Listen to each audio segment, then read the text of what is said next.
All right, we're doing one of my favorite things today. I'm heading to the thrift store to see what I can find to repurpose, restyle, reuse from the thrift store. So let's go. Today's video is sponsored by Wagner Spray Tech. I'm going to be using my spray gun to make over a lot of these thrift flips that I find today at the thrift store. Going to the thrift store and finding items to make over is always a fun challenge for me, and I get a lot of joy out of it. The first thing that caught my eye was this serving bowl, and I got it for $4, and I've got some plans for it. Then I headed over to the book section, and actually all the books are only $2 a piece for the hardback ones like this. I love these big books, not necessarily the style, but I have some plans for them.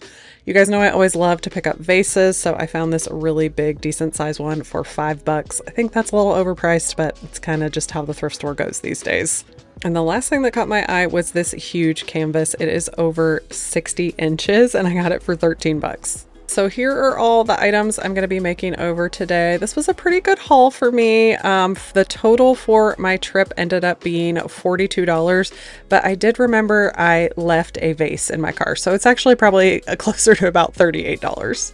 The makeover I'm definitely most excited about is this huge canvas, and I'm going to be saving that to the end. So make sure you watch this video all the way through.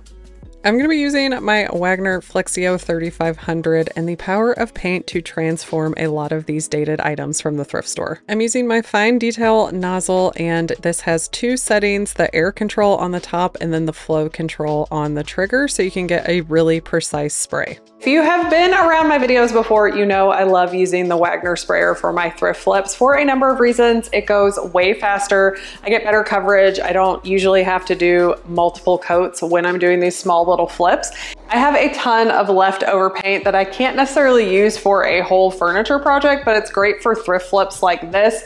I have a black here and a off-white that I'm going to use in my projects today. I prefer using this method to spray paint because spray paint just has that high odor. It's really sticky. It has a ton of overspray. I have all this leftover paint, so it's just easier for me to use a sprayer, and I love the results that I get with it. First things first, I gotta get everything set up, so I'm moving all of my items out of the way, and I'm gonna set up my Wagner medium spray shelter. This is gonna help protect my area from any overspray, and it's really easy to use and set up. If you want to shop any of the items I'm using during this video, you can tap this button down here in the left-hand corner, and you can also check out the description box for anything that I use. I'm also setting up a little tabletop, and then I'm going to use my Wagner turntable on here too. It really helps to be able to maneuver and move my items around to get an even spray finish on them. I also like to cover the turntable with some craft paper to keep it clean. Now I'm ready to load my sprayer. I've removed my nozzle from the spray gun, and I'm going to use two leftover off-white paints that I have and mix them together. I always use a strainer when I'm putting my paint in here so that any chunks or globs that I have, especially from old paint cans like this, are not going to get stuck in my spray gun. I typically add about 1 ounce of water to 20 ounces of paint and find that this sprays a lot better when I do this. Most of the spraying that I'm going to be doing is going to be in a downward motion, so I'm making sure that my spout is turned down, and then I put the lid back on. Once my paint is all loaded in the nozzle, I'm ready to take the motor and attach it to the back.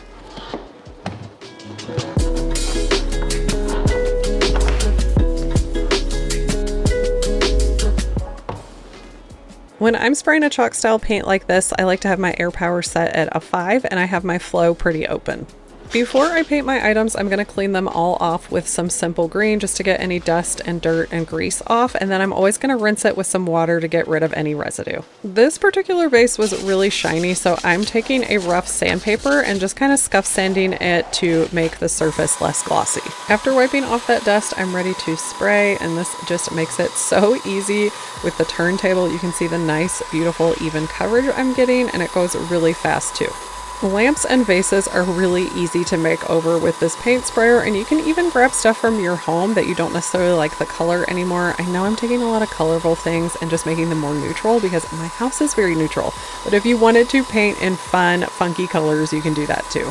You can see what great coverage I'm getting. You cannot do this with a brush. With brush, I would have to do multiple coats, and when I'm using my sprayer, I usually only have to do one coat. Once I'm done spraying, I carefully move this off to the side so it can dry and I can do my next thrift flip, but this one was really quick and easy. From glossy and green to chalky and neutral, this fits beautifully in my home now, and I put a little eucalyptus stem in there and love the way that it's looking. I love using Decor for books, and these hardback books I got for $1.99 a piece. And I love how big and massive they are. Usually books like this are gonna cost around $25 to $50, but the, red and the fact that they're urology books, I didn't really want to display these. So I'm gonna try to paint these. This is my first time trying to paint books, and I'm kind of excited to see how it turns out. So to protect the pages, I'm just taping those off with some painter's tape, and I am grabbing that same off-white paint that I have and see what kind of coverage I can get with this. I thought for sure I was gonna have to do multiple coats on this, especially with these being red, or use some type of primer, but this chalk paint really covered this up well. I only ended up having to do one coat, but had to let it dry for a few hours so I could flip it over and do the other side.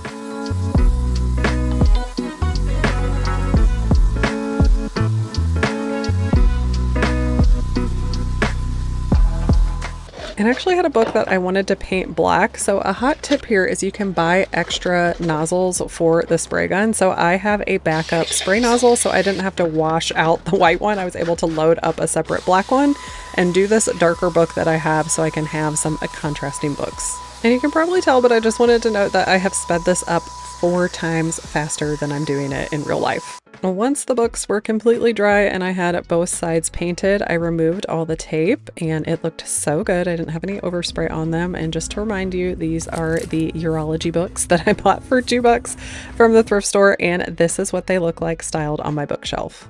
I think they look so pretty, and you can't see the title or anything on them, and they just fit so much better in the decor, and they were a lot cheaper than buying coffee table books.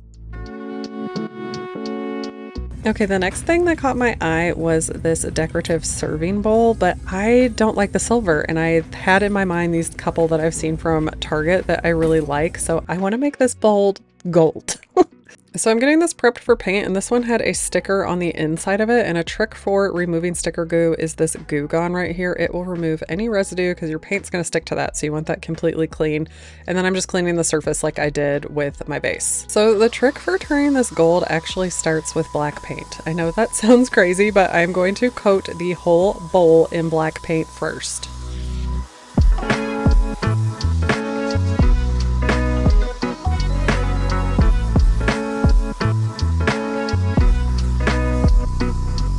And then I'm going to set this aside and let it dry. Once it's completely dry, I'm bringing it over to my workbench, and how I'm going to make this gold is with gold gilding wax. So you can just take a brush or a rag, however you want to apply this, and I'm going to apply it over the entire surface. You want to make sure that your surface is nice and dry. You don't want it tacky or anything at all. And this just looks so much more authentic than spray painting something gold. Having that black paint underneath gives it that depth that it needs to make it look like real metal.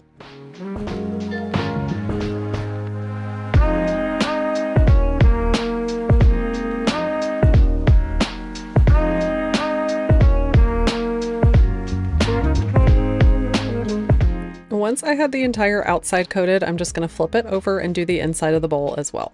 Look how pretty this is. There are a bunch of different colors in gilding wax, so if you wanted more of a bronze or you wanted a little bit more of a brassy color, you can do that too. The gilding wax needs about 24 hours to dry, so once I got this all on in the areas that I wanted to, I just set it aside and let it dry overnight.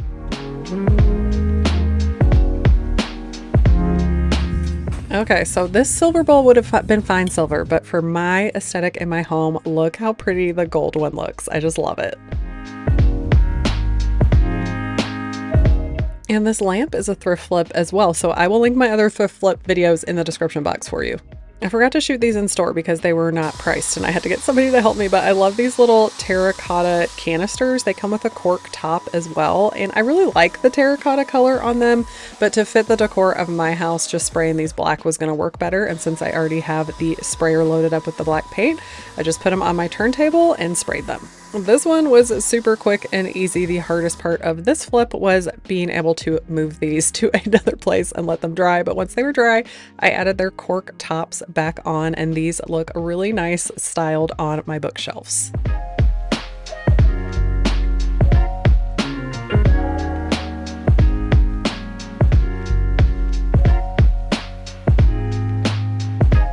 We have now reached my final and favorite flip of this whole video. I'm going to do some DIY art with this huge canvas. Now, I'm not an artist, but I had this inspiration pick that I found on the internet, and this is a $900 piece of art. I'm not paying $900 for art off the internet, so I'm going to try to make my own.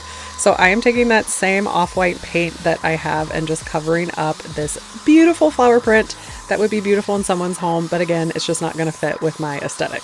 The sprayer made this super easy and got me good coverage on here. I only had to do one coat of paint on this canvas to prep it.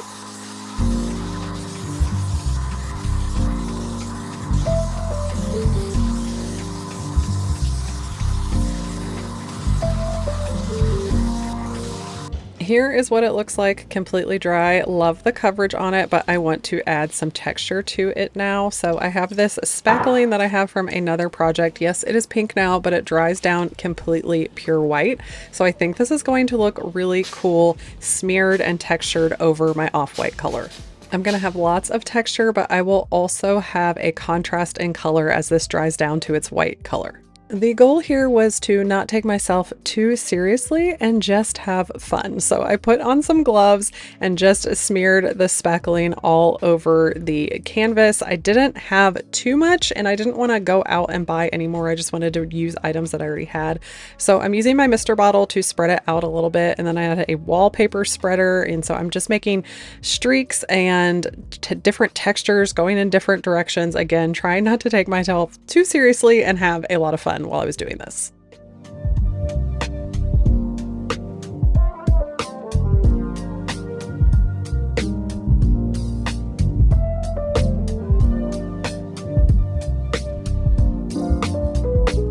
As I was dragging my spackle, you could see the lines from the wood supports behind the canvas, and I didn't want to see that, so I'm sticking my hand behind the canvas, pushing that out off of those wood frames, and then smoothing that out so you don't see those lines. I played with this a lot until I had it spread out enough where I liked it. Again, you could just play with this for hours and hours, so just take it to where you want to take it, and then I let it dry overnight, and I decided to give it a more finished look that I'm going to build a frame for it. I bought some pine lattice from the hardware store, and then I mitered the corners to make a frame. If you don't have a miter saw, they actually have a place to cut this right in store, and mine had a miter box by it, so you could have just cut it right down to size right there. But since I have a miter saw, that's going to be a little bit of a sharper cut, so I am using my saw to get all these cuts done. Once I have everything lined up, I'm going to use my brad nailer on here to attach these because the canvas is a wood frame. These are going to nail on here really nice and easy. If you don't have a nailer like this, you could definitely do it by hand, or you could just use some adhesive to stick the frame to the canvas.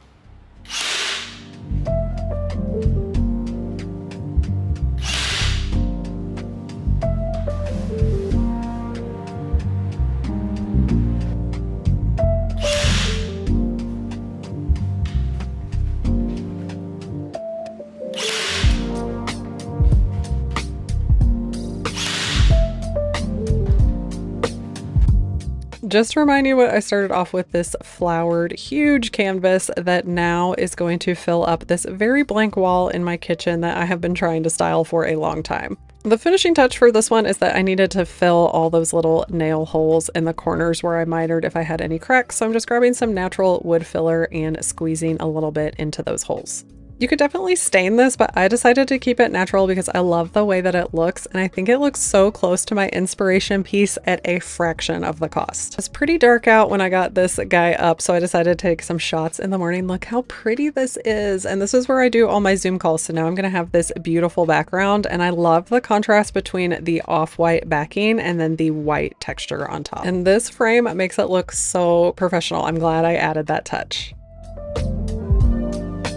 Let me know down in the comments what your favorite thrift flip is. Mine is definitely the art. I absolutely love it. If you want to keep watching more thrift flips, just click on this video right here. Don't forget to subscribe before you leave and like this video, and I will see you in my next one.